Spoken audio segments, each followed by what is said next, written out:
KPSTA Ernakulam ജില്ലാ സമ്മേളനം കോതമംഗലത്ത് നടക്കും. ഇതിനു മുന്നോടിയായി സ്വാഗത സംഘം രൂപീകരിച്ചു. KPSTA ജില്ലാ സമ്മേളനം ജനുവരി 9-10 തീയതികളിലാണ് കോതമംഗലത്ത് നടത്തുന്നത്. സ്വാഗത സംഘം രൂപീകരണ യോഗം കോൺഗ്രസ് ബ്ലോക്ക് പ്രസിഡന്റ് ഷമീർ പനക്കൽ ഉദ്ഘാടനം ചെയ്തു. വിൻസെന്റ് ജോസഫ് അധ്യക്ഷത വഹിച്ചു. TU Sadath, PR Aji, Ranjith Mathew, Ajimon Paulose, Biju Kurian, Shibi Shankar, KV Laktodas, Selina George, Eldhose V Paul, Roy Mathew, Siju Elias, Eldhose Stephen, Bobin Jose തുടങ്ങിയവർ പ്രസംഗിച്ചു.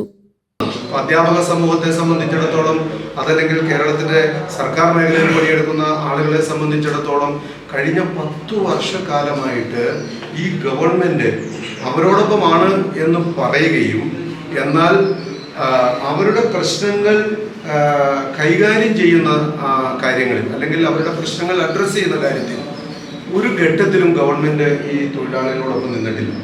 ഏത് പ്രശ്നത്തിലാണ് ഗവൺമെൻറ് നിന്നിട്ടുള്ളത്? ഇപ്പോൾ ഈ മേഖലയിൽ നിയമനം കാത്തിരിക്കുന്ന ആളുകളടക്കം, അവരുടെ ആനുകൂല്യങ്ങളടക്കം, പണിയെടുക്കുന്ന ആളുകളെ സംബന്ധിച്ചിടത്തോളം അവരുടെ DE അടങ്ങുന്ന ആനുകൂല്യങ്ങളെ സംബന്ധിച്ചും ശമ്പള പരിഷ്കരണ കമ്മീഷനെ സംബന്ധിച്ചും ഒക്കെ അനിശ്ചിതത്വം നിലനിൽക്കുകയാണ്. GTV news, Kothamangalam.